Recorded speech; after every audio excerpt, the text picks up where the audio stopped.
విద్యా వ్యవస్థ సర్వనాశనం అయ్యిందంటూ ఒక వార్తని సాక్షి హైలైట్ చేసింది.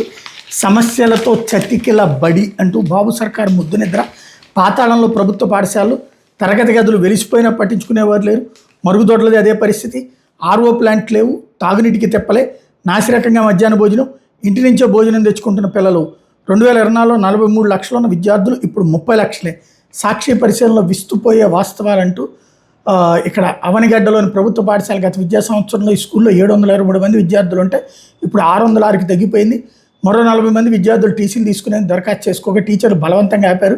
విద్యార్థులు సగానికి పైగా పుస్తకాలు అందలేదు, బ్యాగులు బూట్లు లేవు. కొద్దిమందికి ఇటీవల యూనిఫామ్ ఇచ్చారు. తాగునీటి కోసం ఇచ్చిన ఆర్ఓ ప్లాంట్ బిగించలేదు.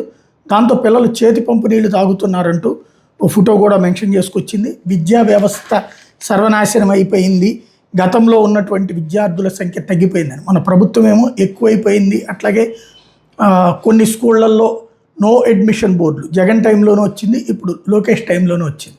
అది ప్రభుత్వం ఫోకస్ చేస్తోంది.